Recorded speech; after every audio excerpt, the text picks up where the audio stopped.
Friends, a very interesting development has come from Europe. Sweden has officially announced that it is ready to sell its advanced fighter jets, the Saab JAS-39 Gripen, to Ukraine. But here's the catch.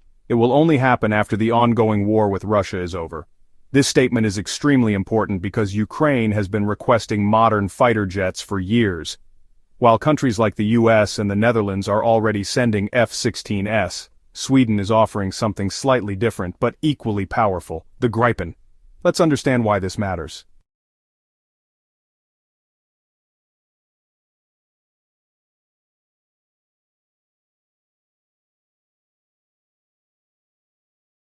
The announcement came directly from Swedish Defense Minister Pål Jonson, who made it clear, once the war is over and conditions are stable, Sweden is open to supplying Ukraine with brand new Gripen fighters. But during the ongoing war, Sweden will not transfer any Gripens.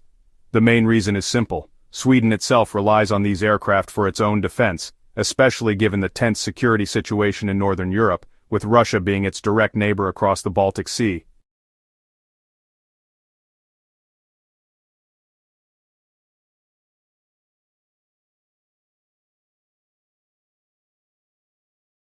Now let's talk about the Gripen itself. The JAS-39 Gripen is one of the most advanced 4.5 generation fighter jets in the world. Designed by Saab, it is famous for being 1. Cost-efficient, much cheaper to operate than the American F-16 or F-35. 2. Flexible. It can take off and land on short runways, even on regular highways, something Ukraine could use given that many of its air bases are vulnerable to Russian missile strikes. 3. Easy to maintain. Gripens require fewer ground crew and less complex infrastructure compared to other jets. For Ukraine, which needs fighters that can operate under tough wartime conditions, Gripen would be a very practical choice.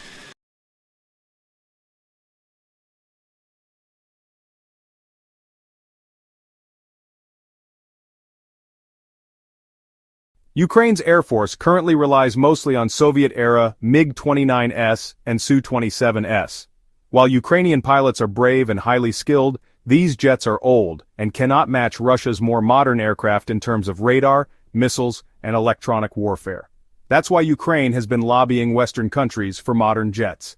The F-16s are already on their way, but Gripen would provide an additional option, diversifying Ukraine's fleet and making it harder for Russia to predict or counter its tactics.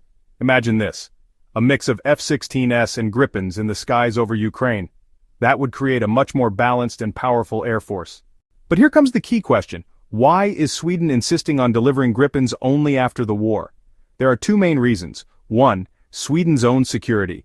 Until recently, Sweden was not even a member of NATO. It is joining now, but it still feels the pressure of being so close to Russia. Giving away too many Gripens right now could weaken its own defense. 2. Risk of escalation. Supplying brand new fighters during an ongoing war could escalate tensions with Russia even further. Sweden wants to avoid direct confrontation, so in a way Sweden is playing safe. It is showing political support to Ukraine, but delaying the actual transfer until things settle down. For Ukraine, this announcement is still good news. It means that in the long-term future, its air force will not only get F-16s but potentially also Gripens. This combination will make Ukraine less dependent on a single country for its defense. Instead, it will have access to multiple sources of advanced technology. It's like not putting all your eggs in one basket. Also, since the Gripen is easy to maintain and can operate from rough airstrips, it fits perfectly into Ukraine's wartime environment.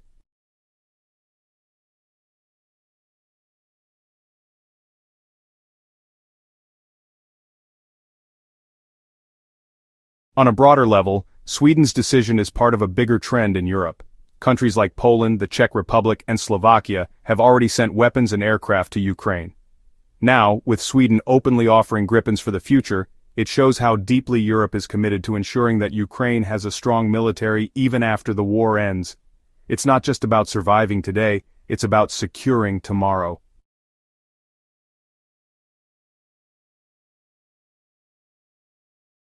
So friends, Sweden's Gripen offer is not immediate, but it is a promise for the future.